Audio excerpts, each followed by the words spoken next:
Hey guys, tonight we're going on a journey back in time to a place where the vibrant reds you see all around you on a fire truck, a stop sign, or maybe even the cozy shirt you're wearing right now were once a symbol of defiance, a fashion statement so bold it could land you in serious trouble. We're going to step into the muddy, winding streets of medieval Paris, circa 1292.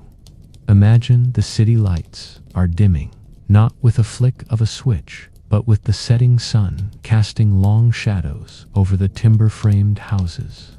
You can feel the chill of the evening air on your skin, the scent of wood smoke, and a dozen other things you'd probably rather not think about hanging in the air. The sounds of the city are fading, the clatter of a blacksmith's hammer, the cries of a street vendor, the distant toll of a church bell.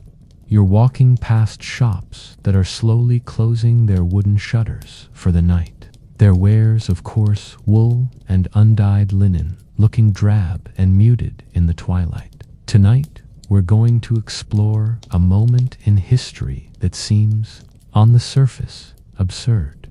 A king's bizarre decision to ban his people from wearing the color red. You'll find yourself in the heart of a kingdom where a single color could mean the difference between freedom and punishment, between fitting in and standing out in a way you really shouldn't. And a quick reality check for you. If you were walking these streets back then, wearing your modern, brightly colored clothes, you'd probably be arrested on sight. So, before you get comfortable, take a moment to like the video and subscribe, but only if you genuinely enjoy what I do here. Now, dim the lights, maybe turn on a fan for that soft background hum, and let's ease into tonight's journey together. You're a resident of this late 13th century city, and you're winding your way home. It's a dense, sprawling place. The streets are a chaotic mix of people, animals, and refuse. This is Paris, but not the romantic city of light you know from postcards. It's a grimy, bustling metropolis with a population that's swelling and straining the city's ancient walls. The city is a patchwork of neighborhoods, each with its own rhythm and character. There are the narrow, twisting streets of the Isle de la, the heart of the city, where Notre Dame is still relatively new and magnificent.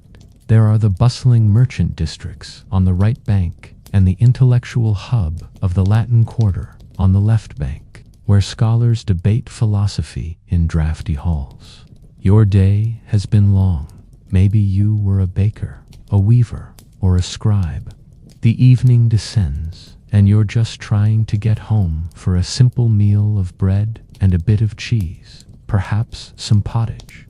Life is tough, but it's predictable, or at least it was. But a new tension has been simmering in the air, a subtle unease that's been growing over the last few months. It's a tension you can feel in the hushed conversations in the taverns and the worried glances of your neighbors. This isn't a foreign army marching on the city, or a devastating famine. It's a problem of color, or rather, the lack of it. Specifically, the conspicuous absence of the color red. Historians still debate whether this law was a sudden, impulsive act or the culmination of long-brewing social anxieties. But for you, a regular Parisian, it feels like a sudden and baffling change. It's a change that, even in its strangeness, is very real. You've noticed a few people whispering about a new royal decree. It's a decree from the top, from the most powerful man in France, King Philip IV.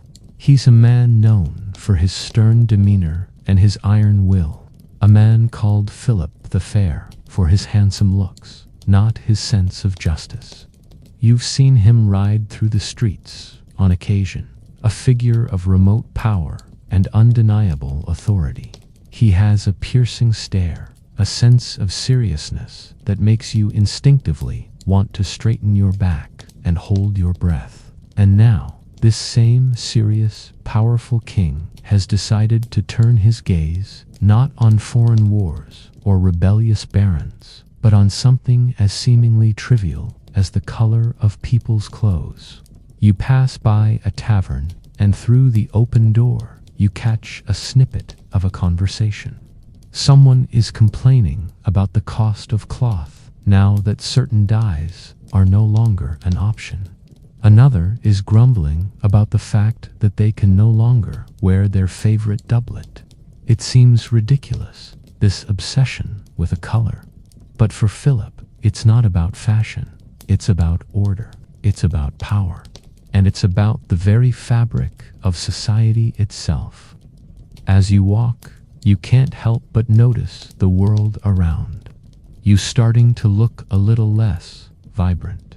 The few red banners and tapestries that were once a common sight are gone, replaced by more muted tones of blue, green, and brown.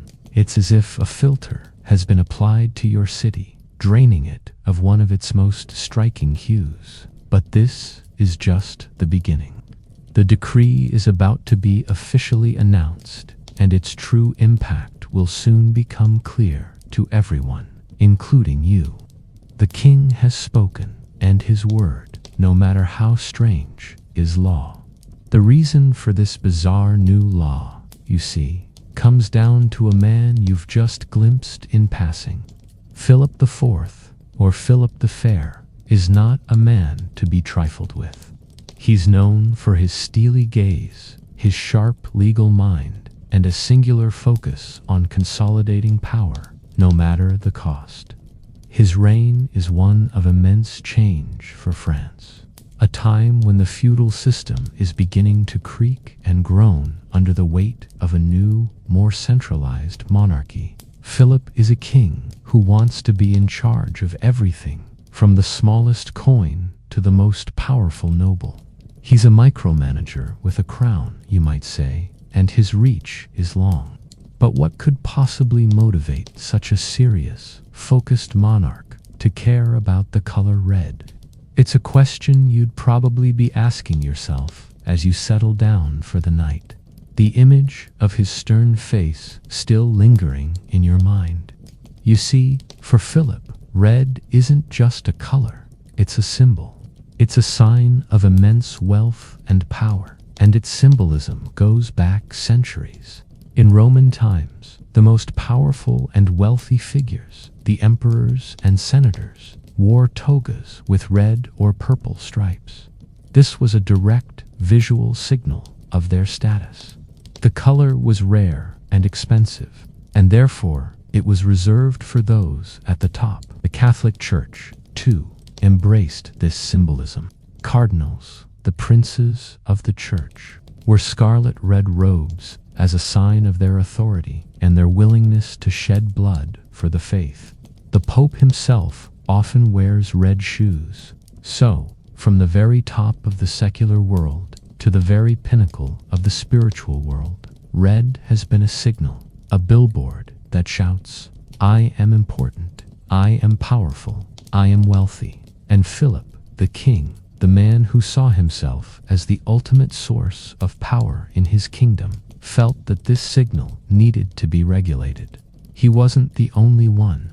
Historians still argue whether Philip's ban was an act of genuine social anxiety or a cynical political maneuver to strip his rivals of a visible symbol of their power. But for the king, it was a practical matter. The problem, as Philip saw it, was the rise of the bourgeoisie. Not the bougie you might joke about today, but the burghers, the wealthy merchants, and traders who were making fortunes from the burgeoning economy. These weren't the old money nobles with centuries of land and titles behind them. These were new money men who made their fortunes in trade, banking, and textiles, and they wanted to show off their wealth. The old social order was based on a simple visual code. The richer and more powerful you were, the finer and more elaborate your clothes. The most powerful nobles wore the most luxurious fabrics, and the most luxurious color was red. You can imagine the social climbing happening in the city. A wealthy wool merchant, having just made a killing on a new shipment, might commission a beautiful red tunic. He might wear it to the market or to church, and suddenly he looks as important as a minor lord. He's breaking the visual code of society. And for a king like Philip, that's a problem. It's a problem because the visual hierarchy is what holds medieval society together. You can tell a knight from a peasant by their clothes, a priest from a merchant, a king from a commoner. When a merchant can dress like a noble, the whole system starts to unravel. It creates social confusion, and for a king obsessed with order, that is an existential threat. He fears that if people can't tell who is who, if the lines blur, then his own authority will be called into question. It's a domino effect, a slow motion avalanche that starts with a simple choice of color and ends with the very foundations of his kingdom crumbling. So, his solution is to do what he does best: create a law, a big, sweeping, authoritative law that puts everyone back in their place. This isn't just about fashion, it's about control, it's about power. And Philip is about to demonstrate that he has both, in the most subtle yet profound way imaginable. The idea of regulating clothing isn't new, of course. We'll get into that more next time, but it's important to understand that Philip is tapping into a long tradition of sumptuary laws. These were laws that controlled what people could wear, what they could eat, and how they could celebrate. They were, in essence, laws designed to keep people in their place. They were an attempt to freeze society in a state of stasis, to prevent the kind of social mobility that a burgeoning economy was making possible. But Philip's law is different. It's not just about regulating what you wear. It's about regulating a specific color, one that held a very specific and very potent meaning. And his decision is about to send shockwaves through the city of Paris and beyond. It's a quiet decision announced with the pomp of a royal decree, but its effects will be felt in every shop, every home, and on every street corner. You're living in a moment of great change, and the color of your clothes is now at the heart of it all. This king's red banning edict, while seemingly plucked from thin air, wasn't an anomaly. It was a rather colorful example of a much older and more widespread concept: sumptuary laws.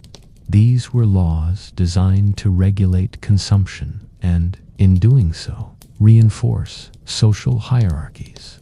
The word sumptuary itself comes from the Latin sumptuarius, meaning relating to expense, and its roots are in the idea of preventing wasteful or extravagant spending. But, for a medieval king, wastefulness wasn't a moral failing as much as it was a social threat. You see, these laws were the medieval equivalent of saying, "Hey, you can't afford that new Ferrari, so don't even think about buying one. And if you do, we're going to fine you for it." Except, in this case, the Ferrari was a bolt of crimson silk, and the punishment was not just a fine, but a very public shaming.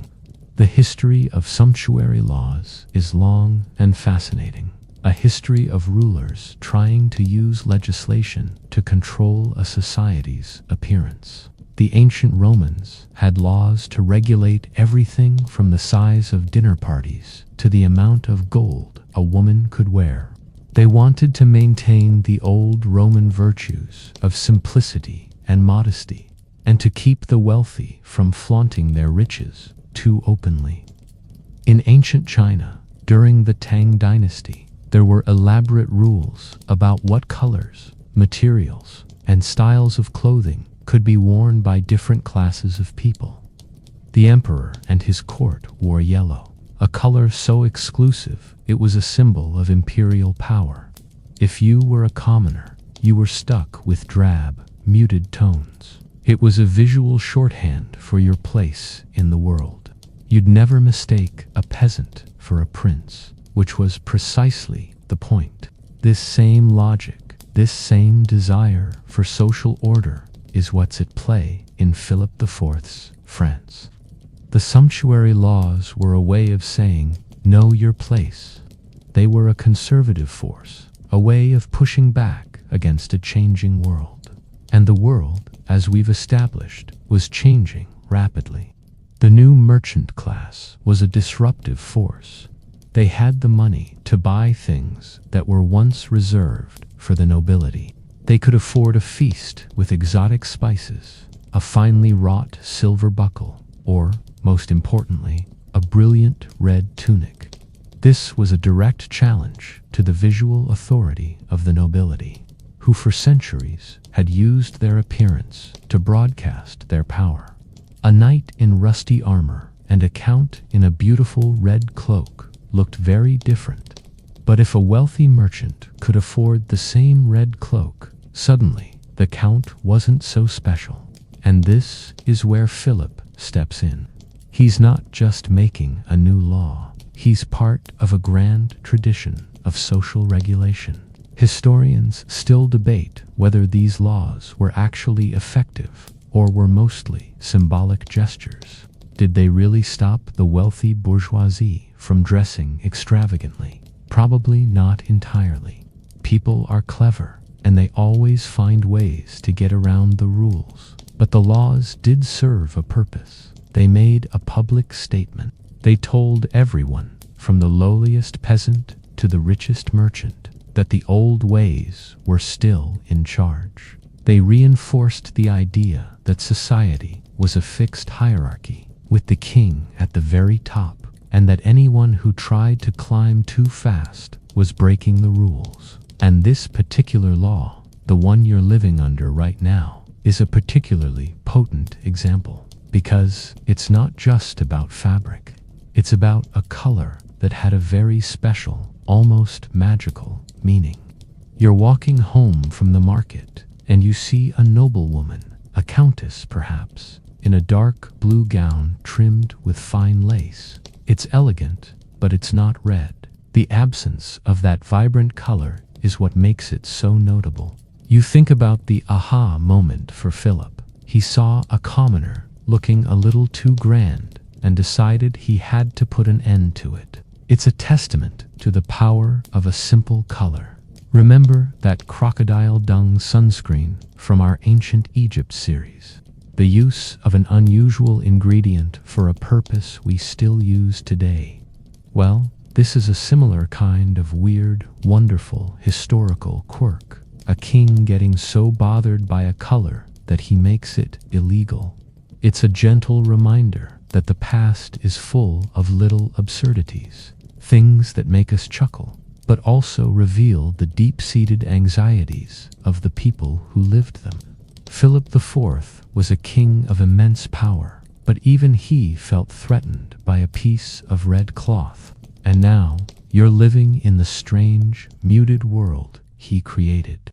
To truly understand the king's red banning edict, we have to talk about the color red itself. It's not just a shade on a palette. It's one of the oldest, most powerful, and most loaded colors in human history. It's the color of blood and fire, of life and death, of passion and danger. In ancient Rome, the color Tyrian purple, a reddish-purple dye, was so rare and expensive that it was reserved for emperors and senators. It was a visual cue, a way of saying, I am at the absolute pinnacle of power, and I can afford to broadcast it. The cost was astronomical because the dye was made from thousands of tiny sea snails, a process so labor-intensive and foul-smelling that only the wealthiest could possibly justify it. Red, in general, held a similar mystique, but it was a little more accessible than Tyrian purple, which made it even more of a social problem for Philip. The Catholic Church, too, embraced the symbolism of red. Cardinals, the most senior members of the clergy wore scarlet red robes to symbolize their willingness to shed their own blood for Christ. The red was a powerful spiritual statement. It said, "I am a warrior for God." So you have this fascinating situation where the most powerful secular ruler and the most powerful spiritual institution both used red as a key part of their visual language. It was a color that, by its very nature, was meant to belong to a select few. It was the color of command, of authority, and of immense status. It was the color you saw on the most important banners and the most powerful people. Now, imagine yourself in Paris at this time. You're not a cardinal or a king. You're just a person trying to get by. But maybe you're a successful merchant. Maybe you've sold a lot of wool or spices this year, and you have some extra money in your purse. You've seen the nobles and the clergy in their beautiful, expensive red clothes. You've seen the way they hold themselves, the respect they command, and you think, I want a piece of that. So you go to a dyer and you ask him to dye a tunic for you, a brilliant, beautiful red. This isn't just about fashion, it's about aspiration. It's about a desire to climb the social ladder, to be seen as more important than you are. This is a subtle but powerful act of rebellion. You're not calling for a revolution. You're not questioning the king's authority with words, but you are visually blurring the lines. And for a king who is deeply, almost pathologically, concerned with social order, this is a dangerous game. Historians still argue whether this was a conscious, organized movement or just a natural consequence of a changing economy. Was it a deliberate act of defiance on the part of the merchants, or were they just doing what people have always done, spending their money on the best things they could afford? We'll probably never know for sure. But for Philip, the intent didn't matter as much as the outcome. The outcome was that the visual hierarchy of his kingdom was being eroded, one red tunic at a time. The powerful symbolism of the color red, once reserved for the gods and their earthly representatives, was being diluted. It was becoming commonplace, and in a society where status was everything, that was a major problem. This is why Philip's ban is so fascinating. It's not a ban on a dangerous idea or a rebellious book. It's a ban on a color. It's a desperate attempt to put the genie back in the bottle, to take the power back from a symbol that was being democratized, and to reassert his control over the visual language of his kingdom. He was trying to make red special again, but in doing so, he was making it forbidden. The irony, of course, is that by making it forbidden, he was only increasing its power and its allure. You know how it is. Tell someone they can't have something, and suddenly, that thing is all they want. Philip, in his desire for order, was about to unleash a wave of unintended consequences, and you, as a resident of his city, are about to be right in the middle of it. The new wealth that was causing Philip so much anxiety was coming from a new class of people, the bourgeoisie. You'd hear the term bandied about in the taverns and markets, often with a mix of disdain and envy. These weren't the traditional nobles who inherited their land and titles. These were the new money entrepreneurs of the late Middle Ages. The term itself comes from the French word bourg, meaning a fortified market town, and a bourgeois was simply a resident of one of these towns. But by the 13th century, it had come to mean something more. It signified a person who made their living not from tilling the soil or fighting in a war, but from trade, crafts, and banking. You would have seen them everywhere in Paris. A prosperous baker with his own shop, a successful textile merchant with a warehouse full of goods, or a moneylender with a strongbox full of coins. They were the engine of the growing urban economy, and their success was a powerful, destabilizing force. Imagine you're one of these successful merchants. You've worked your entire life. You've taken risks. You've haggled, and you've saved. You've built a respectable business, and you have more money than your grandfather ever dreamed of. What do you do with that money? You spend it, of course. You buy a better house, you eat better food, and you wear better clothes. For centuries, the nobles had a monopoly on luxury. They were the only ones who could afford the fine silks, the intricate embroidery, and the rare dyes. But now you, the merchant, can afford them too, and you do. You want to show off your success, to prove that you've made it. You might commission a beautiful tunic dyed with expensive red cochineal, a dye made from crushed insects, which was a very costly and vibrant alternative to the more common dyes. This isn't just about looking good. It's about signaling your new status. It's a way of saying, I may not have a title, but I have the wealth that comes with one. This is a problem for Philip and the old nobility. They saw this as a perversion of the natural order. Society was supposed to be like a pyramid, with the king at the top, the nobles and clergy below him, and the peasants and commoners at the bottom. Everyone had their place, and their clothes were a visual reminder of that place. But the bourgeoisie were starting to scramble the pyramid. They were buying their way into the upper echelons of society, and their clothes were the most visible sign of that upward mobility. They weren't just dressing like nobles. They were, in a sense, acting like them. This created a profound anxiety for the established order. If a commoner could look like a lord, then what was the point of being a lord? It blurred the lines of power and privilege, and for a king who was all about maintaining control, that was unacceptable. Historians still argue whether the bourgeoisie were a genuinely revolutionary force, or just a new class trying to fit into an old system. Were they trying to overthrow the social order, or were they just trying to find a comfortable place within it? It's a complex question, but from the perspective of Philip IV, the effect was the same. The traditional visual cues that had defined his kingdom for centuries were being corrupted.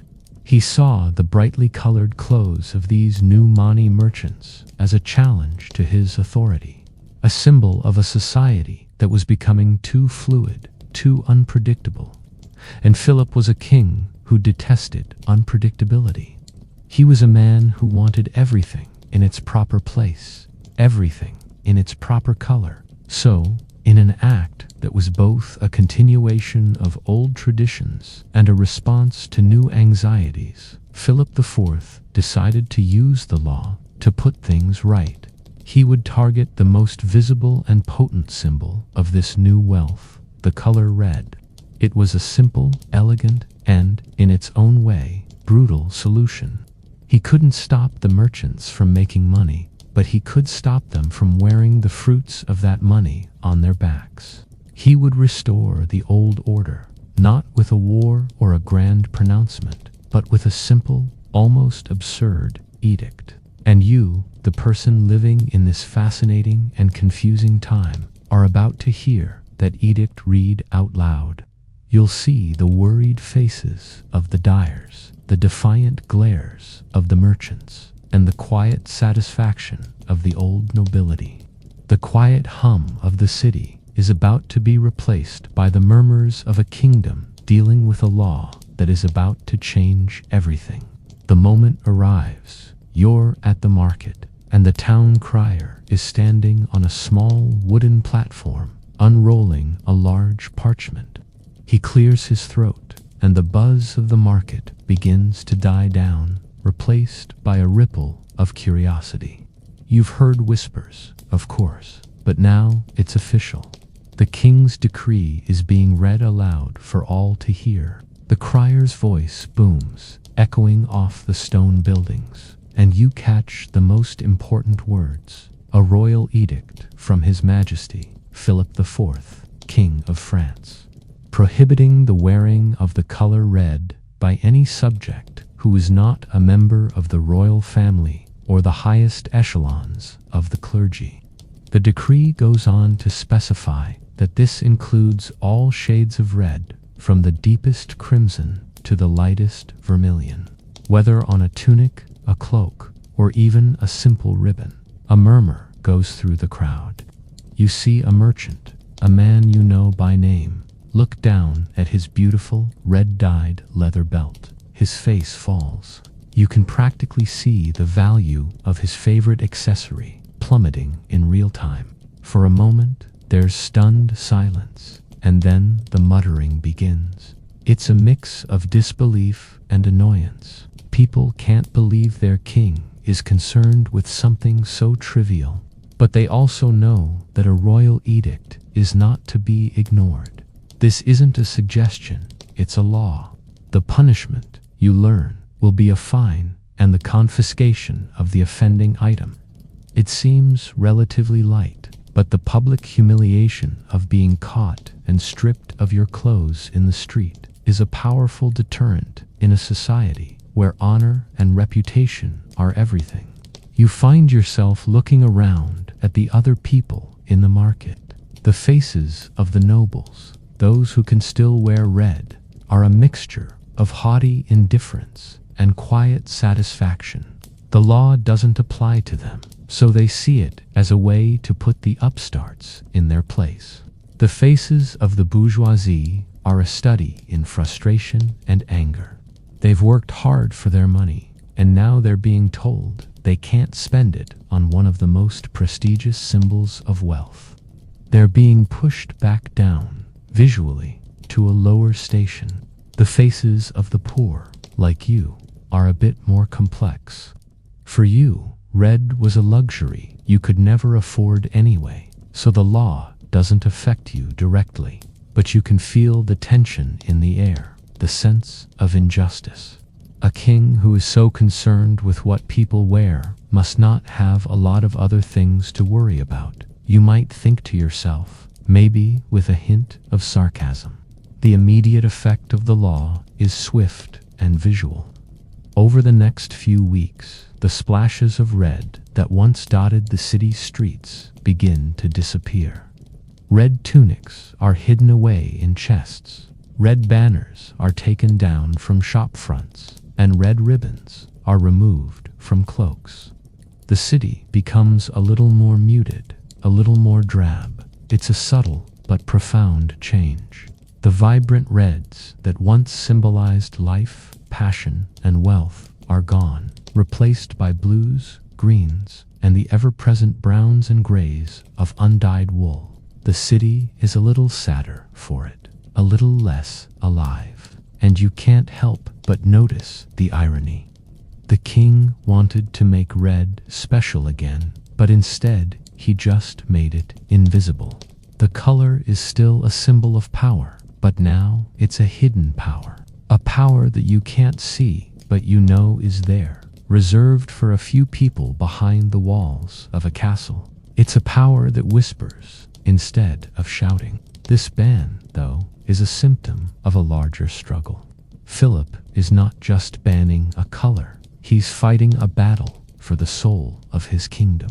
He's trying to maintain a society based on birth and title in an age where money is becoming a new, powerful form of currency. He's a conservative king in a liberalizing world, and this law is his way of saying the old ways still matter. Your birthright is more important than your bank account. Historians still argue whether this law was a desperate, backward-looking measure or a clever, forward-thinking strategy to consolidate royal power.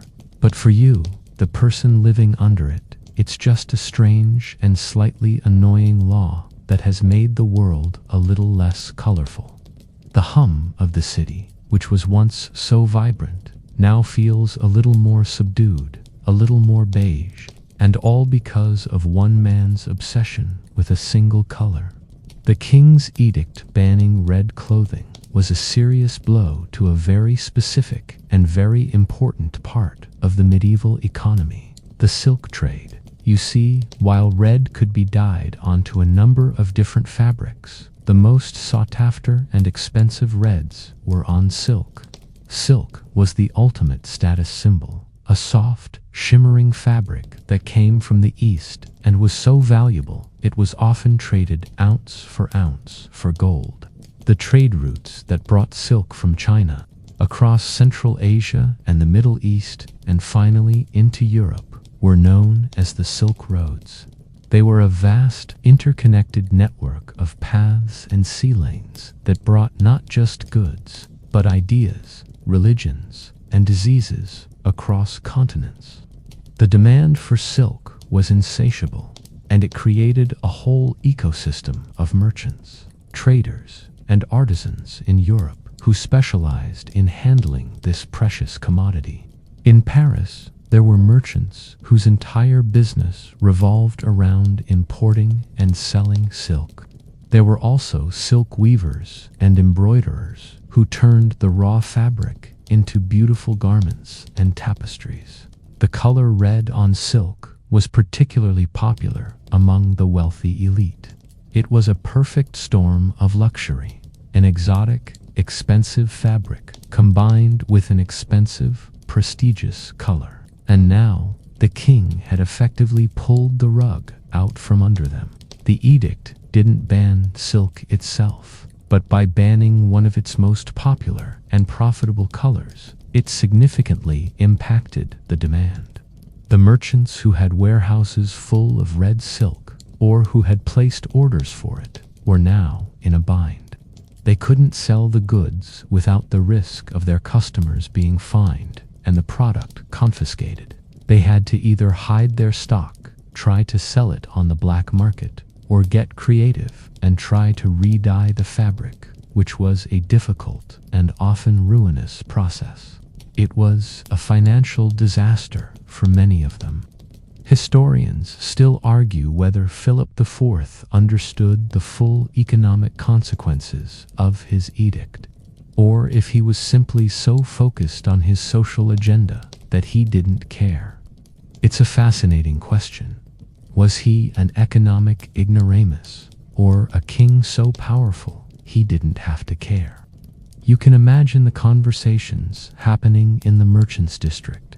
You might overhear a group of men huddled together, their faces grim. One man is complaining about a huge shipment of red silk he just received. Another is talking about how he has to lay off some of his weavers because the demand has dried up. They are all worried and they are all angry, but they are also powerless. To openly defy the king would be treason, so they must find a way to adapt. The ban on red is a direct hit to their livelihoods. A perfect example of how a seemingly small aesthetic law can have huge economic repercussions. The global nature of the silk trade also means that this little law in Paris is sending ripples all the way down the line. A merchant in Venice might be struggling to sell his red silk to a Parisian contact. A caravan leader in Central Asia might find the demand for his crimson silk is lower than it used to be. The king's decree, for all its local specificity, is having an effect far beyond the walls of Paris. And all because Philip IV couldn't stand to see a wealthy merchant wearing the same color as a cardinal. It's a good example of how interconnected the medieval world was, even in an era of slow communication and vast distances. A single decision from one man in one city could affect the lives of thousands of people he would never meet, people who lived in places he could only dream of. The king's edict wasn't just a blow to the merchants. It was a direct assault on the livelihood of a very specific group of people.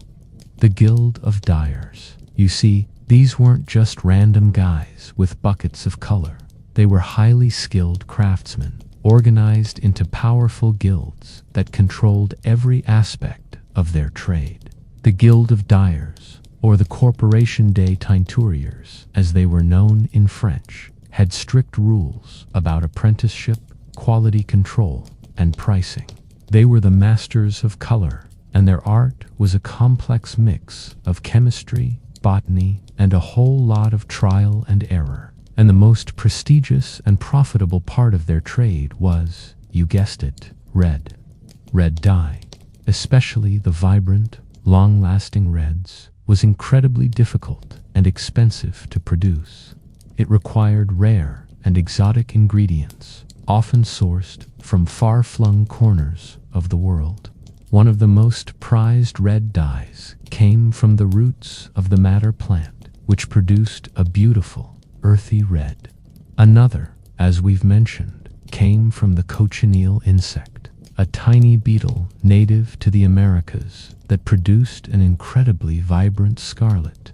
This dye was so valuable that it was a major commodity in the global trade network, and its secret was guarded fiercely. You can imagine the frustration of a dyer who had spent his entire life mastering the art of creating these beautiful reds, only to have a king's whim make his most prized skill all but useless. The Dyers' Guild would have been up in arms. They would have sent delegations to the royal court, pleading their case. They would have argued that the law was not just an attack on their business, but an attack on the very craft they had spent generations perfecting. They would have pointed out the economic damage, the loss of jobs, and the fact that they were being unfairly punished for a problem created by the king's own fear of social change. But Philip IV, being the stubborn and single-minded king that he was, likely wouldn't have cared. His priorities were not economic prosperity. They were social order and political control. Historians still argue whether the Dyers' Guild's protests had any long-term effect on the law, or if they were simply a small, angry voice in the face of absolute power. The general consensus is that while they may have caused a stir, the law was so central to Philip's vision that he was unlikely to back down. For you, living in Paris, you would have seen the immediate effects. You would have seen dyers closing their shops, or at least stopping their production of red. You would have seen the vibrant reds that once colored the city slowly fade into memory, replaced by the more mundane hues of blue and brown. It was a visible reminder of the king's power, a demonstration that he could, with a stroke of a pen, change the very colors of the world around you. This whole episode is a perfect illustration of the tension between craft and politics. The Dyers' Guild was a powerful economic force, a group of skilled artisans who had a very tangible and important role in society. They created beautiful things, things that people wanted and were willing to pay a lot of money for. But a king, with his abstract ideas about social order and his need for control, was able to override all of that with a single decree. The beauty of a perfectly dyed red silk meant nothing to him. If it was being worn by the wrong person, it's a tale as old as time. The clash between the artist and the politician, between the maker and the ruler. And in this case, the ruler won, and the world became a little less colorful for it. The king's ban on red, you see, was just one small skirmish in a much larger and much more ancient philosophical war. It was a debate that had been raging in scholarly circles and whispered about in workshops for centuries. What is a color? Was it a physical property, an inherent quality of an object? Or was it something more, a symbol, a spiritual sign, a message from the divine? This wasn't just an abstract argument for bored academics. It had real-world implications, and Philip IV's law tapped directly into this tension. In the medieval worldview, colors, were rarely just colors. They were infused with meaning. The color blue, for instance, was often associated with the Virgin Mary, and therefore with purity and divinity. White was for innocence, green for nature and new life, black for mourning and sin. Red, as we've established, was a particularly powerful color. It was the color of Christ's blood, the passion of the martyrs, but it was also the color of fire and of the devil. It was a color of contradictions, and its meaning depended entirely on the context. A cardinal's red robe was a symbol of his willingness to die for the faith. A courtesan's red dress was a symbol of sin. It was a complex, nuanced system, and a king's law that tried to simplify it was bound to cause problems. The debate over color was also tied to the technological limitations of the time. The dyes were imperfect, and they would fade over time. A beautiful, vibrant red could become a dull, muddy brown with enough exposure to the sun and the elements. This led some to believe that color was not a permanent property, but a fleeting, almost spiritual quality. It was a sign of the transient nature of the world. Others, more scientifically minded, believed that color was a result of the light and the material, and that the fading was a natural process of decay. Historians still argue about the philosophical underpinnings of medieval science and art. Was the medieval mindset more mystical or more pragmatic?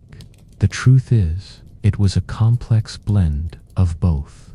For a king like Philip, the philosophical debate was secondary to the political reality. He saw the wealthy merchants wearing red, and he saw it as a spiritual problem. They were taking a color that was meant for the powerful, for the divinely appointed, and they were using it for their own worldly gain. They were blurring the sacred and the profane, and for a deeply religious king, that was an unacceptable act. His law was, in a sense, a theological statement. It was a way of saying that some colors and some symbols were reserved for God and his representatives on earth, and that to appropriate them was a sin. It was a way of saying, know your place, not just in society, but in the spiritual order of the universe.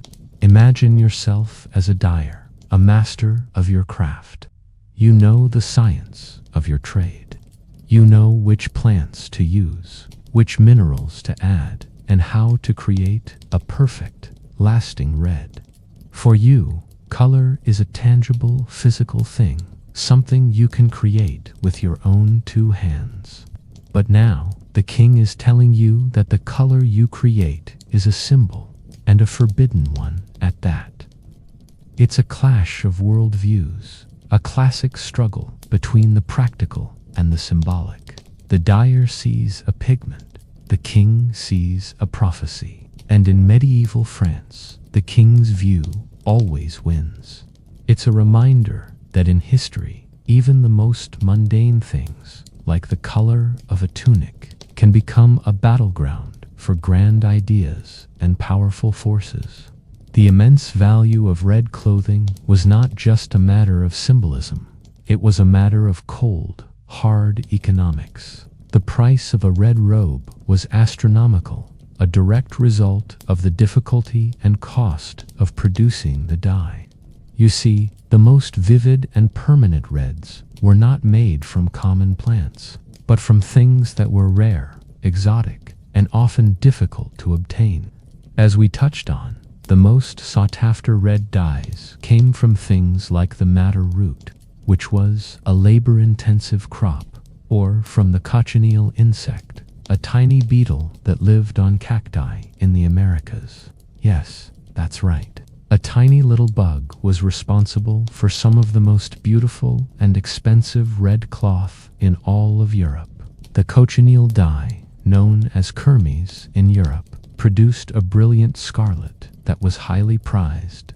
It was so potent that a very small amount could dye a large quantity of fabric, but the sheer number of insects required to produce that small amount of dye was staggering. Imagine yourself, a wealthy merchant, walking into a dyer's shop. You're not just buying a color, you're buying a story. You're buying a dye that came from a plant grown in a far-off land, or from an insect harvested by hand. You're buying a color that required immense skill to apply, and a color that would not fade after a few washes. This was the equivalent of buying a luxury car today, but instead of the car, you're getting a brilliant red tunic that says to everyone who sees you, "I am a person of immense wealth and taste." It was a bold and public statement of your success. The price of such a robe could easily be more than a laborer's annual salary. This is the context in which Philip IV's edict was announced. He wasn't just banning a color, he was banning the most potent and public symbol of newfound wealth. He was essentially telling the merchants, you can have your money, but you can't have the status that comes with it, that is reserved for the nobility. It was a way of reinforcing the old social order with a new and unusual kind of law. It was an attempt to make the visual hierarchy of society match the inherited, feudal hierarchy, rather than the new, fluid, and money-based hierarchy. For the old nobility, this was a relief. They had grown tired of seeing merchants dressed in clothes that rivaled their own. They saw it as a kind of social pollution, a blurring of the lines that made their own status less special. For the merchants, it was a profound frustration. They had the money, they had the ambition, but they were being denied the most visible reward of their success. It was a classic case of the old guard trying to hold on to their power in the face of a changing world. And the tool they were using was a law about a color. Historians still argue whether the high cost of red dye was the primary driver of its symbolism, or if the symbolism itself drove up the cost. Was it expensive because it was prestigious, or was it prestigious because it was expensive? It's a bit of a chicken and egg problem. But what we do know for sure is that by the time of Philip IV, the two ideas were inextricably linked. The color red was both a symbol of status and a product of immense wealth and effort.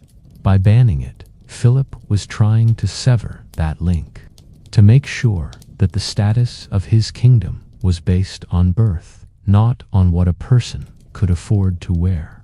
And you, a humble resident of Paris, are a witness to this strange and fascinating historical moment. The Church's role in this whole affair was, to put it mildly, complicated. The Catholic Church was the single most powerful institution in medieval Europe, and its influence extended into every corner of life, including fashion. But when Philip IV banned the color red, the Church didn't exactly come out with a clear statement, one way or the other. This isn't because they didn't have an opinion on color. In fact, they had a very strong one. As we've mentioned, the color red was deeply symbolic for them, a powerful sign of martyrdom and spiritual authority. Cardinals wore scarlet. The Pope often had red elements in his attire, and red vestments were used during certain high feast days in the church calendar. For the Church, red was a sacred color, a sign of the passion of Christ and the blood of the martyrs. So, on the one hand, the Church would have supported the idea of a social hierarchy. They believed that society was divinely ordained, and that everyone had a specific place within it. They were generally in favor of sumptuary laws that prevented people from dressing above their station. It was a way of maintaining order, both social and spiritual. They saw a world where everyone knew their place as a more pious and less chaotic world.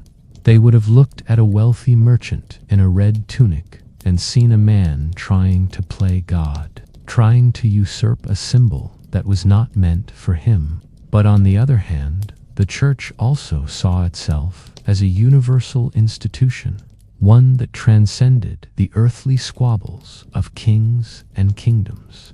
The king's ban on red was a secular law, a political maneuver, and the church was always careful to maintain a distance from these kinds of temporal power plays. Philip IV was a powerful king, and he was often at odds with the Pope, so the church was not about to rush to his defense, especially on an issue that was as much about politics as it was about piety. They were, in a way, trapped between a rock and a hard place.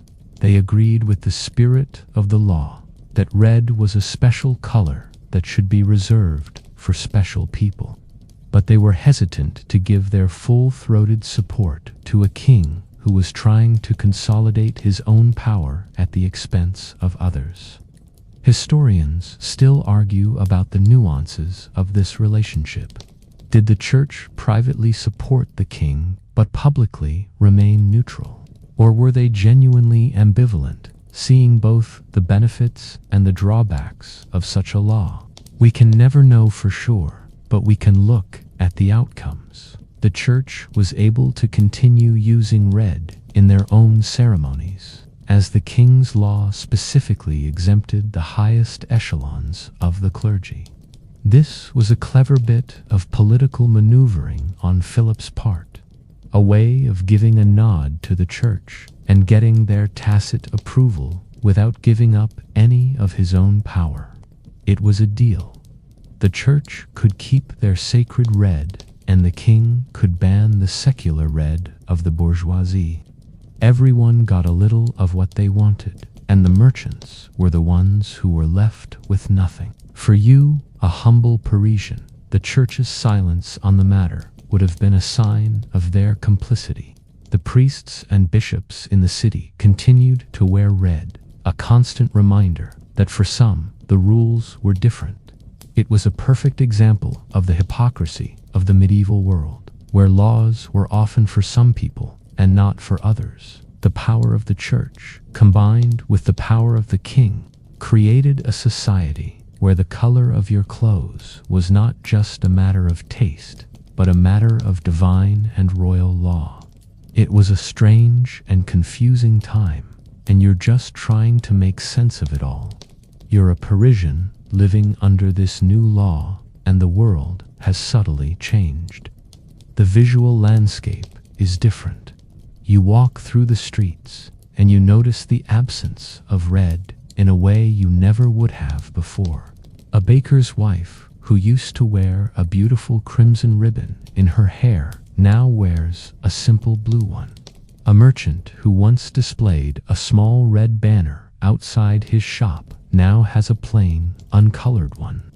The world has become a little more muted, a little more drab. It's a bit like living in a world where a filter has been applied. A filter that specifically removes one of the most vibrant colors. This absence of red has a psychological effect. The city feels less lively, less passionate. The color of blood and fire, of life and love, is now gone from your everyday view, and in its place is a sense of quiet conformity. The law isn't just about clothes, it's about control over your senses, over your aesthetic experience of the world. Philip IV, in his desire for order, has created a world that is, in a way, less exciting. It's a world where everyone is a little more careful, a little more subdued. You can feel the weight of the law, not just in the clothes people wear, but in the atmosphere of the city itself. The average person's life, however, goes on. You still have to work, you still have to eat, and you still have to deal with the day-to-day struggles of medieval life. The law about red is a new annoyance, a new rule to remember, but it's not a life-threatening one. It's a hassle, a frustration, but it's not a famine or a plague. You might grumble about it with your neighbors. You might make a joke about the king's strange obsession with a color, but you don't openly defy it. To do so would be to invite trouble, and in medieval Paris, trouble is something you want to avoid at all costs. But the law does have an impact on your daily routines in other ways. Remember that wealthy merchant we talked about? He can no longer wear his expensive red tunic, but he still has his wealth. So he finds other ways to show it off. He might buy a very expensive blue tunic, a deep, rich ultramarine blue that is made from ground lapis lazuli and is even more expensive than red. He might buy more finely woven fabrics or more elaborate embroidery. The law has just shifted the focus of luxury, not eliminated it. It's like banning luxury cars and expecting people to stop buying expensive transportation. They'll just start buying private jets and yachts instead. This is a crucial point that historians still debate. Did Philip's sumptuary laws actually curb luxury, or did they simply redirect it to other areas? The evidence suggests the latter. And for the rest of you, the common people, the law is just a part of the backdrop of your lives. It's a reminder that you live in a world where a king's whim can change the very fabric of society. But it's not something you actively worry about every day. It's a strange, absurd fact of life, like the fact that the streets are full of mud and refuse, or that the king is so much more powerful than you are. You just learn to live with it, and you get on with your life. The absence of red in the world around you becomes a normal part of your everyday reality, a visual silence that you eventually stop noticing. So, what happened if you actually got caught? The king's decree, as we've established, was a serious business. But the punishment for breaking this particular law was, by medieval standards, surprisingly gentle. It wasn't a trip to the gallows or a public whipping. The punishment for wearing red when you weren't supposed to was a fine, and the confiscation of the offending garment. The fine was probably a significant amount of money for a common person, but it wasn't ruinous, and the public confiscation of your red tunic, while embarrassing, was a far cry from the more brutal punishments of the time. You'd be walking down the street, maybe feeling a bit rebellious, or maybe you just forgot about the law and grabbed your favorite red ribbon this morning. A royal guard, or perhaps one of the newly appointed fashion police we'll get into later, would spot you. They'd stop you, and in front of your neighbors and friends, they'd demand you hand over the offending item. Your beautiful red tunic would be unceremoniously stripped from your body and taken away. You'd be left in your undergarments, feeling a mixture of shame and fury. This public humiliation, more than the fine, was the real punishment. In a society where honor and reputation were everything, being publicly shamed for your choice of clothing was a powerful deterrent. Historians still debate whether this relatively mild punishment was a sign of the law's true nature. Was it a serious law, or was it a symbolic one? Was Philip IV trying to truly crush the bourgeoisie, or was he just trying to send a message? The fact that the punishments were so light suggests that the law was more about signaling than about actual brutal enforcement. It was a way of saying, "I see you, and I am watching." It was a reminder that the king's power extended into every corner of your life, even the clothes you wore. It was a subtle but profound demonstration of his authority. For you, living in Paris, the existence of this punishment meant that you had to be careful. You had to be mindful of what you wore, and you had to make sure that none of your clothes were of the forbidden hue. It was a new anxiety to add to the list of medieval worries. And while you might laugh at the absurdity of it all, you also knew that the law was real, and the consequences, while not fatal, were very, very real.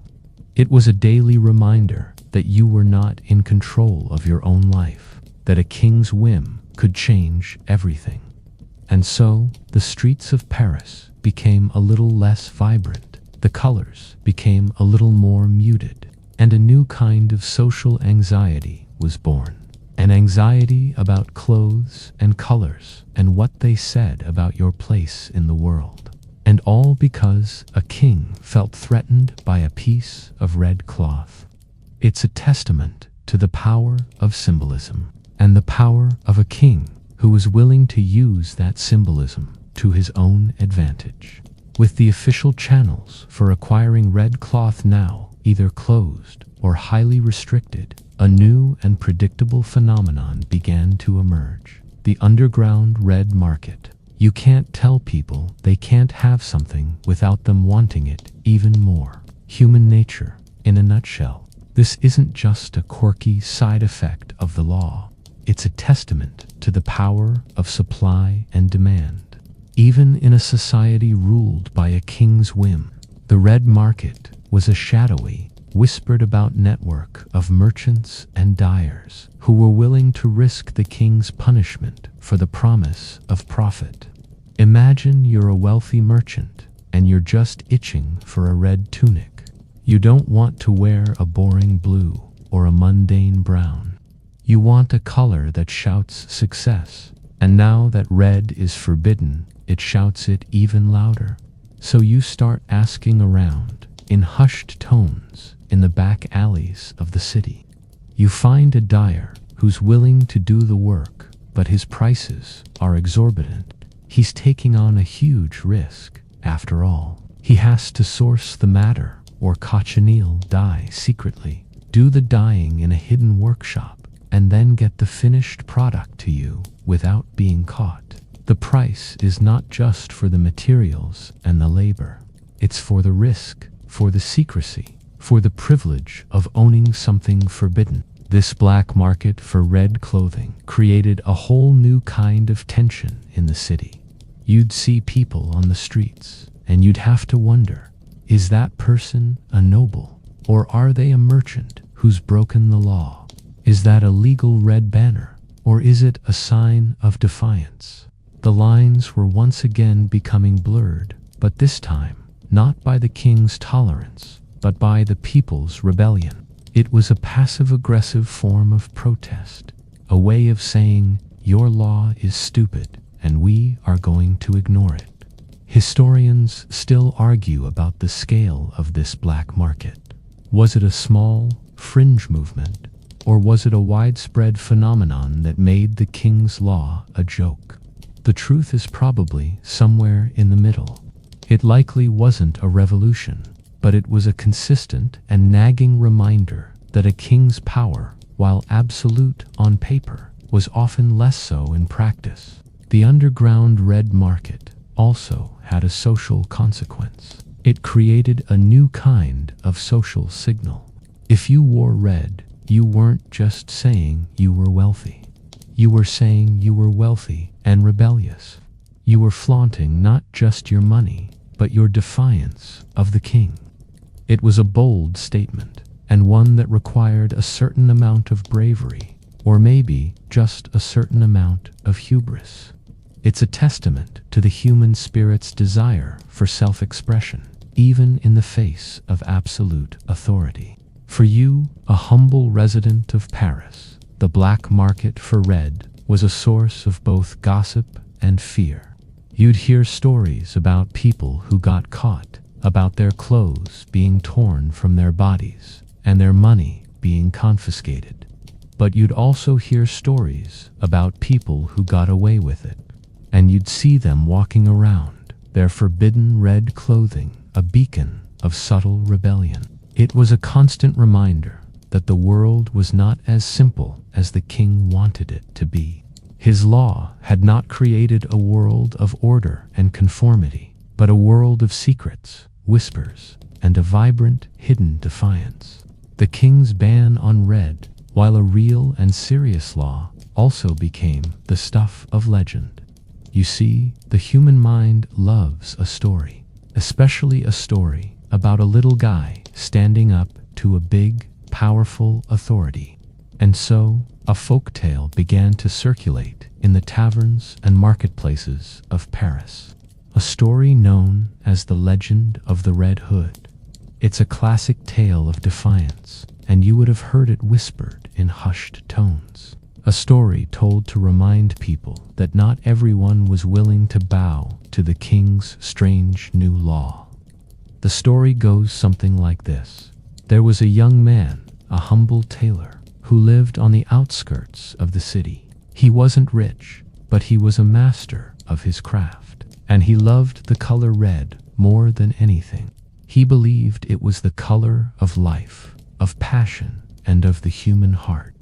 When the king's edict came down, he was heartbroken, but he was also a man of quiet defiance. He couldn't afford to wear a full red tunic, but he decided that he would not let the king take his love for the color away. So, he spent all his savings on a small amount of cochineal dye and a beautiful piece of fabric, and he fashioned a simple red hood. It was a tiny thing, just enough to cover his head, but it was a beacon of rebellion. He wore the hood every day, and every day the royal guards would see him. They would try to catch him, but he was too quick, too clever.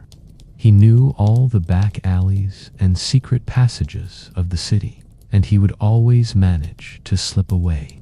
He became a local hero, a symbol of defiance for the common people. They called him the Red Hood, and his story was passed from person to person, growing in the telling. Some said he was a magician who could turn invisible.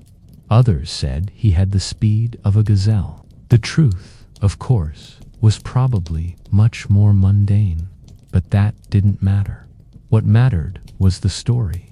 What mattered was the idea that one person with a simple red hood could stand up to a king and win. Historians still argue about whether there was a real Red Hood, or if the story was purely a fictional creation, a manifestation of the people's desire for a hero. The consensus is that it was probably the latter, but the fact that the story existed at all is a powerful piece of evidence. It shows that Philip IV's law, while effective in some ways, was also deeply unpopular. It's a reminder that history is not just about kings and battles. It's also about the stories people tell, the legends they create, and the small acts of rebellion that are often more powerful than any grand pronouncement. The legend of the Red Hood also highlights the human need for symbols. The Red Hood, in the story, was not just a piece of clothing.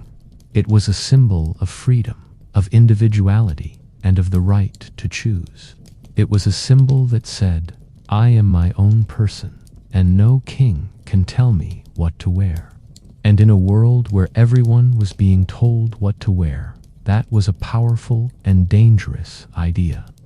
The story of the Red Hood was a whisper of revolution, a soft but persistent murmur of defiance that Philip IV, for all his power, could not silence. The irony of Philip IV's ban on red was not lost on his subjects or on history. While he was busy trying to enforce his law on the common people, he and his court were still wearing the very color he had forbidden. This wasn't a mistake or an oversight. It was a deliberate and public display of hypocrisy. The law, as you'll remember, had a crucial exception. It did not apply to the royal family or the highest echelons of the clergy. This was a clear message from the king. The law is for you, not for me. It was a way of reinforcing his own power, of showing that he was above the very rules he created. Imagine you're standing on the street, watching a royal procession go by. The king, Philip the Fair, is on his horse, and he's wearing a beautiful, deep red tunic. The royal banners, which are also red, are flapping in the wind. The queen, his wife, is in a beautiful red silk gown. The nobles in his court, the ones who are still allowed to wear red, are also in their finery. And you, a common Parisian, are standing there in your drab, muted clothes. The contrast is stark and infuriating. The king is not just wearing a forbidden color. He is flaunting it. He is making it clear that his law is not about the color itself, but about who is allowed to wear it. This hypocrisy had a powerful effect on the people. It didn't just make them resent the law, it made them resent the king. They saw him not as a just and fair ruler, but as a tyrant who was more concerned with his own ego than with the well-being of his people. The king's own red clothing became a symbol of his arrogance, a constant reminder of the double standards of the medieval world. It was a visual slap in the face to the merchants who had to hide their own red tunics and to the dyers who had lost their livelihoods. Historians still debate the political wisdom of this move. Was it a brilliant strategy to demonstrate absolute power, or was it a foolish act that made the king unpopular and his law less effective?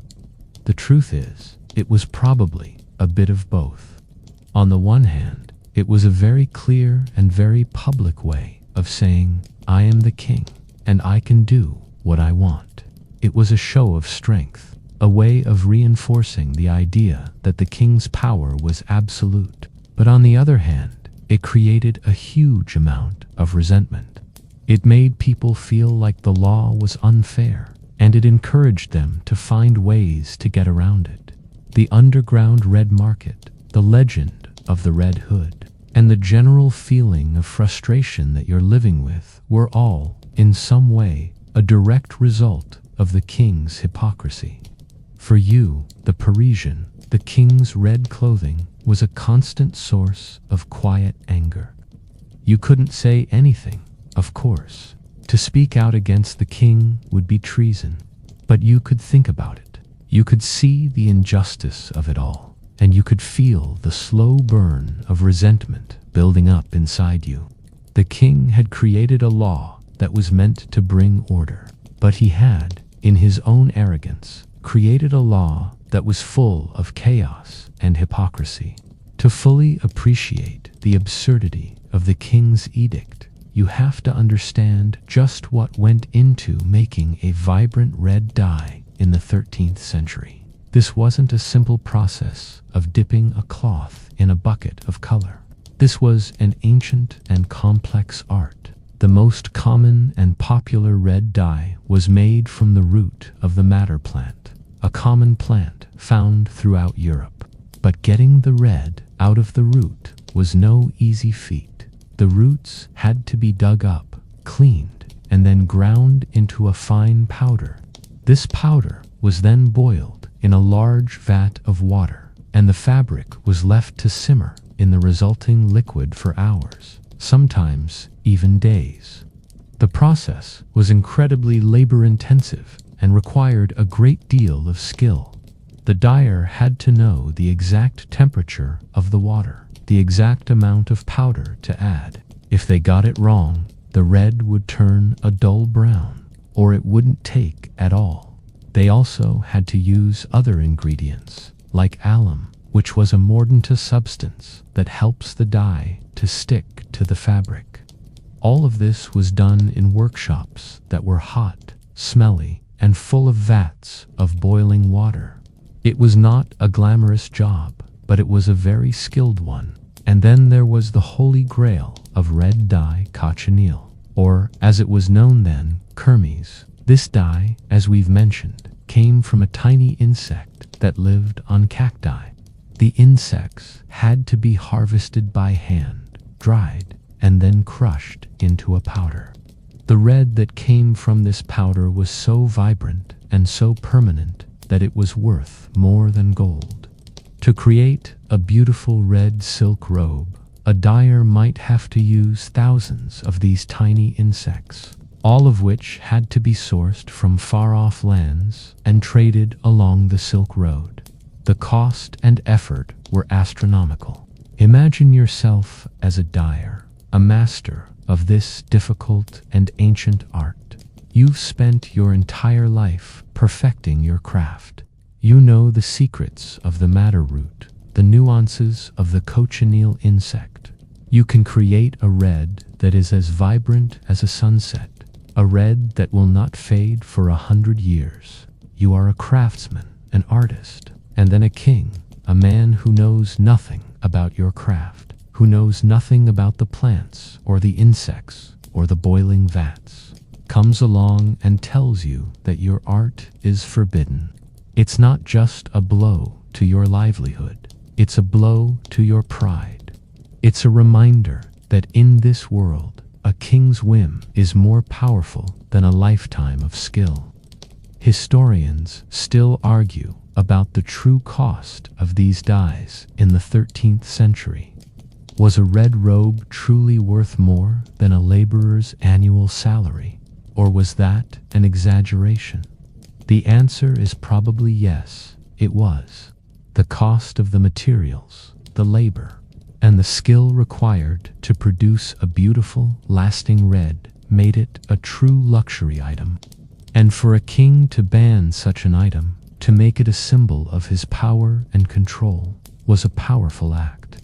It was a way of saying, I don't care how much money or skill went into this, I can still take it away. You'd think a law banning a color would have a simple, straightforward effect. The color disappears. But history, as always, is full of surprises. The king's edict, far from creating a world of drab uniformity, had a series of unexpected outcomes. For one, it spurred a wave of creativity among the dyers and weavers.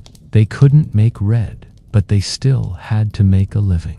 So they turned their skills to other colors, creating new and more vibrant shades of blue, green, and yellow. They experimented with different plants and minerals, and they developed new techniques for creating beautiful, lasting colors that could rival the reds. The ban on one color inadvertently led to a golden age for other colors. The ban also had an interesting effect on fashion. With red out of the picture, people started looking for other ways to show off their wealth. The focus of luxury shifted from color to fabric and embellishment. Wealthy merchants would now buy the most expensive blue silk or a beautiful green fabric with intricate gold embroidery.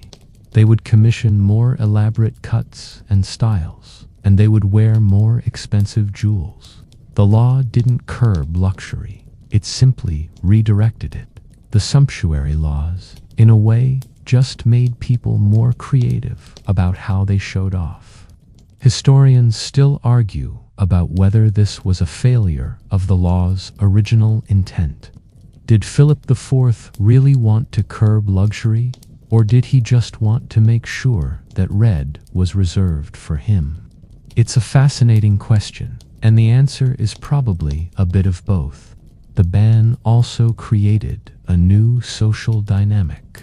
As we've mentioned, wearing red became an act of quiet rebellion.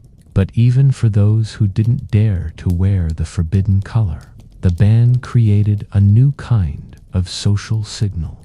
Wearing a very expensive, very beautiful blue or green fabric was a way of saying, I am wealthy enough to afford red, but I am choosing to obey the king's law. I am a respectable and law-abiding citizen. It was a subtle but powerful way of distinguishing yourself from both the common people who couldn't afford expensive clothes and the rebels who were secretly wearing red. It created a new kind of social hierarchy, one that was based not just on what you wore, but on how you chose to obey the king's strange law. And for you, the person living through all of this, the world became a little more complex. You had to learn to read the new social signals. A beautiful blue tunic was no longer just a beautiful blue tunic. It was a sign of wealth and obedience.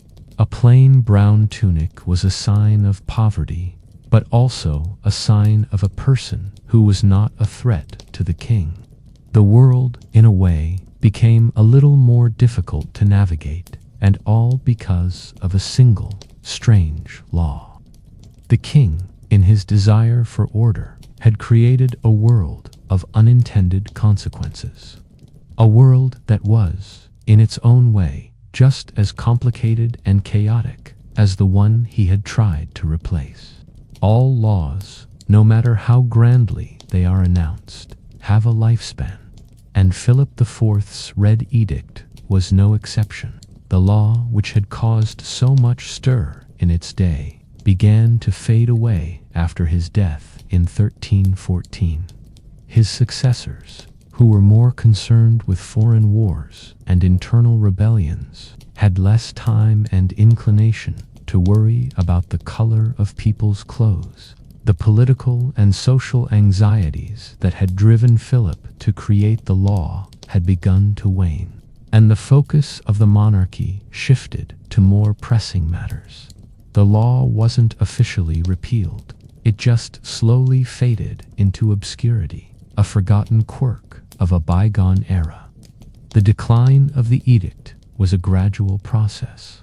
You wouldn't wake up one morning and suddenly see the streets of Paris full of red again. Instead, you would see a few people, tentatively at first, wearing a red ribbon or a red hat.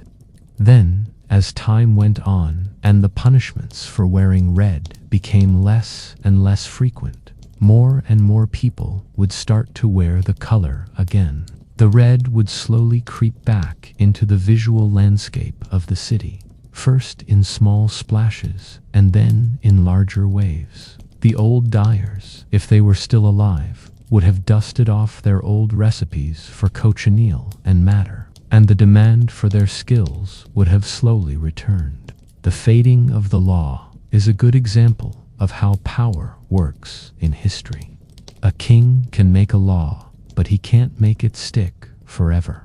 Laws, especially laws that are unpopular and difficult to enforce, often die a slow and quiet death. They are simply forgotten, pushed aside by the more urgent needs of the day. And in the case of the Red Edict, the needs of the day were many. The 100 Years' War was just around the corner, and the French monarchy would soon be more concerned with fighting the English than with fighting the color red. Historians still argue about why the law faded so quickly after Philip's death. Was it because the social anxieties that drove it had disappeared? Or was it because the law was so unpopular and so difficult to enforce that it was simply abandoned? The answer is probably a bit of both. The new monarchy, facing new problems, simply had no use for a law that was so tied to the political anxieties of a previous era. The Red Edict was a personal obsession of Philip IV, and with his death, the obsession died too. For you, the Parisian, the return of red would have been a quiet relief. The world, which had been so muted and drab for so long, would slowly regain its vibrancy. The splashes of red wood returned to the market, to the clothes of the merchants, and to the banners of the guilds. The color would no longer be a symbol of defiance or a sign of rebellion. It would just be a color again. And in that quiet return, there was a kind of victory the people had, in their own way, won. The king's whim had been overturned, not by a revolution, but by the slow and inexorable march of time. The slow fading of Philip IV's Red Edict was also helped along by a new, powerful technological and cultural shift: the rise of new dyes. You see, while red was a classic and powerful color, it was also incredibly expensive and difficult to produce. But in the years after Philip's reign, new methods for creating other colors, particularly blue, began to emerge. These new dyes were cheaper, easier to produce, and just as beautiful. The most important of these new dyes was woad, a plant that was widely cultivated in Europe and could produce a deep, rich blue. Later, a new dye called indigo, which came from the East, would be introduced, and it was even more vibrant and permanent than woad. This technological shift had a profound effect on the world of fashion and on the symbolism of color. Blue, which had once been a secondary color, began to take on new importance. It was the color of the Virgin Mary, and it was also the color of royalty, as the French monarchy began to use a deep blue on their coats of arms and their banners. The rise of new and beautiful blue dyes meant that people had a new way to express wealth and status without having to resort to the forbidden red. A wealthy merchant could now wear a beautiful ultramarine blue tunic, a color that was just as expensive and just as prestigious as the old reds. This shift in the cultural landscape is a great example of how technology can shape history. Philip IV could ban a color, but he couldn't stop the march of progress. He couldn't stop new dyes from being invented and new colors from becoming popular. The rise of blue as a powerful and prestigious color was a direct challenge to the old social order, and it was a challenge that was much more difficult to combat than the simple wearing of a forbidden color. You can't make a law against a color that is both beautiful and cheap, especially when the people have already embraced it. Historians still argue whether the rise of blue was a direct result of the Red Edict, or if it was a natural development that would have happened anyway. The answer is probably a bit of both. The ban on red certainly created a vacuum, and the new blue dyes were more than happy to fill it. But the technology for creating these dyes was already in development, and the cultural shift towards blue was already underway. The Red Edict just sped up a process that was already in motion. For you, the Parisian, the world was slowly becoming more colorful again, but in a different way. The red was gone, but the blues were becoming deeper and more vibrant. The world had not returned to the way it was before the law. It had moved on. The king's whim had, in a way, been a catalyst for change, a strange and unexpected push towards a new kind of world. The story of the Red Edict, in the end, is not just a story about a king and a color. It's a story about a society in transition, a society that was slowly but surely moving from the old feudal order to a new, more modern world.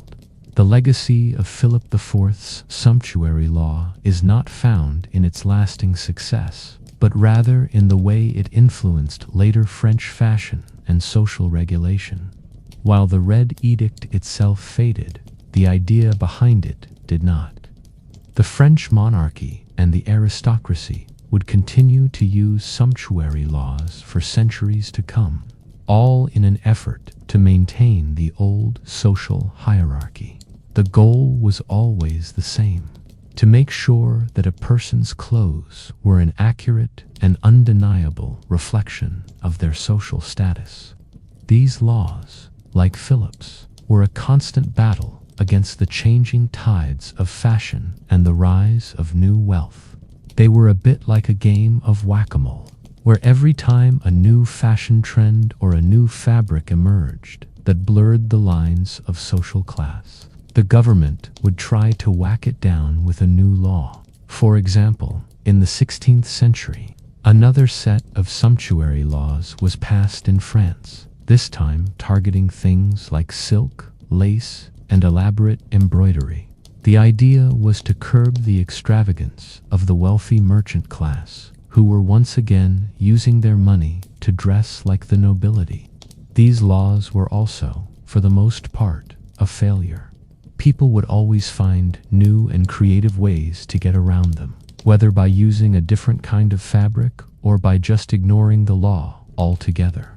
The legacy of Philip IV's law, then, is not in its success, but in its failure.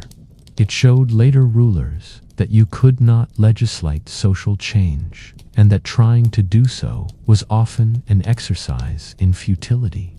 Historians still argue about whether these later sumptuary laws were a genuine attempt to maintain social order, or if they were just a way for the nobility to try and keep up with the new wealth. The truth, of course, is probably a mix of both. The nobility genuinely feared that the old social order was crumbling, but they also wanted to make sure that they were still the most fashionable and powerful people in the kingdom. The sumptuary laws were a tool for both social control and for fashion one-upmanship, and the people of France, from the lowest peasant to the highest noble, were caught in the middle. For you, a resident of Paris, the fading of the Red Edict would have been a quiet victory, but it wouldn't have been a final victory. The battle over clothes and class would continue for centuries, a silent war fought with fabric and thread. The legacy of Philip IV's strange law was not the redless world he envisioned, but the constant, nagging reminder that the powerful would always try to use the law to control what you wore. It was a lesson that would be passed down from generation to generation, a gentle hum of rebellion that you could always feel just below the surface. The king's decree against red was a strange law, and to enforce it, he needed a strange kind of police force. While the everyday royal guards were certainly capable of confiscating a forbidden garment, the scale of the law and its specificity likely required a more dedicated and specialized group. This led to the creation of what you might call the first modern fashion police. These weren't your typical law enforcement officers. Their job wasn't to catch thieves or murderers. It was to look for people wearing the wrong color. They were the king's eyes and ears on the street, a group of people tasked with enforcing a law that was, in many ways, unenforceable. These fashion police would have been a new and unsettling presence in the city. You would see them walking through the market, their eyes scanning the crowd, looking for a splash of red. They would have been trained to spot the forbidden color, to know the difference between a natural, uncolored brown and a slightly reddish brown that was a result of a cheap dye. They were, in a way, color experts, but their expertise was in the service of a king's whim. Their job was not just to enforce the law, but to make sure that people felt that the law was being enforced. They were a visible reminder that the king's power was everywhere, even in the clothes you wore. Historians still argue about the effectiveness of this new police force. Did they really catch a lot of people, or were they more of a symbolic presence? The truth is probably that they were a bit of both. They were there to create a sense of fear and anxiety, to make people think twice before wearing red. And in that, they were likely successful. But they probably didn't catch every single person who broke the law. The black market for red clothing, the legends of the Red Hood, all of these things suggest that the fashion police, for all their efforts, were not all-seeing and all-powerful. They were a nuisance, a threat, but they were not an absolute force of control. For you, the Parisian, the existence of the fashion police was a constant source of tension. You would see them, and you would instinctively look down at your own clothes, making sure that there was no stray red thread, no subtle hint of the forbidden color. They were a symbol of the king's power, a constant reminder that you lived in a world where your clothes could be a crime. And in that, they were a very effective tool of social control. The king may not have been able to stop the merchants from making money, but he could make them feel that their money was a source of danger and anxiety. And in the end, that was what the law was really all about. The legacy of Philip IV's sumptuary law and all the similar laws that followed, has a direct impact on our modern world and on how we think about fashion. We live in a world where you can wear whatever you want, whenever you want, and for the most part, no king or government is going to stop you. But the idea that clothes are more than just clothes, that they are a visual language that communicates our social status, our wealth, and our personal identity, is a legacy of these old sumptuary laws. The idea that a certain kind of jacket, a certain kind of handbag, or a certain kind of shoe can be a status symbol is something that we inherited from this old medieval way of thinking. Think about it this way. Why do we have designer clothes? Why are some clothes so much more expensive than others, even if they're made of the same materials? It's because of the brand, the name, the symbol. A brand like Louis Vuitton or Gucci, for instance, is a modern equivalent of a medieval sumptuary law. It's a way of saying, I am wealthy and I am part of an exclusive group. The difference, of course, is that in our modern world, the law isn't enforced by a king. It's enforced by social pressure and by the high price tag. But the underlying idea is the same. Clothes are a way of communicating your place in the world. Historians still argue about the true legacy of these laws. Were they a failure or were they a success? On the one hand, they failed to stop the rise of new wealth and the blurring of social lines. But on the other hand, they succeeded in cementing the idea that clothes are a powerful and important symbol of status. They taught us that what you wear matters and that it communicates a lot about who you are. This idea is so deeply ingrained in our culture that we don't even think about it anymore. We just know that some clothes are for some people and other clothes are for others.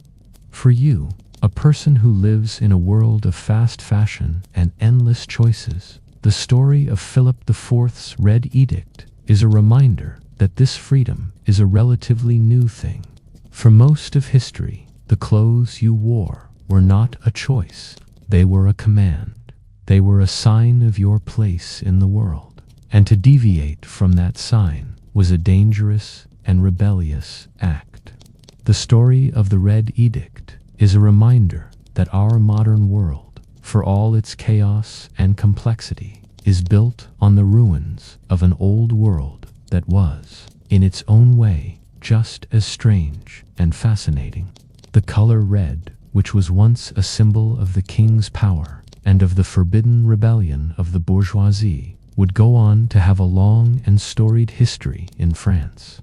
After the edict faded, red slowly began to return to its old place as a symbol of power and prestige. But as the centuries went on, and as the old feudal order began to crumble, red began to take on a new and much more dangerous meaning. It became the color of rebellion. This is a great example of how a symbol can be completely transformed by history. A color that was once used by a king to enforce his power would, in a few centuries, be used by the people to overthrow a king. The most famous example of this, of course, is the French Revolution. The revolutionaries, who wanted to overthrow the monarchy and create a new, more equal society, adopted a flag that was, in part, red. The red, along with the white and blue, was a symbol of the new French Republic, and it was a symbol that was steeped in blood and sacrifice. The red of the flag was a powerful and undeniable symbol of the blood that was shed in the name of freedom and equality. It was a complete reversal of the old symbolism. The red that had once been a symbol of the king's power was now a symbol of the king's demise. This transformation of a symbol is a fascinating piece of history. A king, in his desire for control, had tried to take a color and make it his own. But in doing so, he had imbued it with a new and powerful meaning. the meaning of rebellion. The color red in the hands of the revolutionaries was a way of saying, we are not just fighting for a new king, we are fighting for a new world, and we are willing to shed our blood for it. The Red Edict, in a strange and convoluted way, had helped to create the very thing it was trying to prevent, a challenge to the king's authority. Historians still argue about the nuances of this transformation. Was the red of the French Revolution a direct callback to the old sumptuary laws, or was it a new symbol that was born of a new era? The answer is probably a bit of both. The old symbolism was still in the air, and the new revolutionaries were certainly aware of it. But the red they used was a new red, a red that was born of a new and more violent kind of struggle. It was a red that was not just about wealth and power, but about life and death, about freedom and tyranny. For you, the modern person, the story of the Red Edict is a reminder that symbols are not fixed. They are fluid, they are dynamic, and they are constantly changing. The red you see on a stop sign or a fire truck is not the same red that a medieval king saw. It is a red that has been shaped by centuries of history, a red that has been used by kings and revolutionaries alike. And in that, there is a kind of gentle, sleepy poetry. The true purpose and effectiveness of Philip IV's sumptuary law remain a rich subject of scholarly debate. On one side, some historians argue that the law was a political masterstroke, a brilliant and subtle way for the king to reinforce his absolute power and to demonstrate his control over the most minute details of his subjects' lives. They see the law as a successful, if temporary, way of pushing back against the disruptive influence of the new bourgeoisie. To these scholars, the law wasn't about the color red. It was about the king's authority, and in that, it was a success. They might point to the fact that the law was enforced for a period of time, and that it did cause a visible shift in the fashions of the day. On the other side of the debate, a different group of historians argues that the law was a foolish and ultimately futile act, a desperate attempt by a conservative king to hold on to a world that was already slipping away. They see the law not as a masterstroke, but as a symptom of the king's anxiety and his fear of change. To these scholars, the law was a failure. It didn't stop the merchants from getting wealthy, and it didn't stop them from finding new ways to show off their wealth. It just made them more creative, and it created a black market and a culture of defiance. The law, in their view, was a good example of how you can't legislate social change, and how a king's whim is no match for the inexorable march of history. There's a third, more nuanced, scholarly position that suggests the law was both a success and a failure. It was a success in that it made a clear and powerful statement about the king's power. It was a failure in that it didn't stop the long-term trends of social change. This view sees the law as a fascinating historical moment, a snapshot of a society in transition, a society that was struggling with the tension between the old ways and the new. It's a view that acknowledges the complexity of history and the fact that things are rarely as simple as a success or a failure.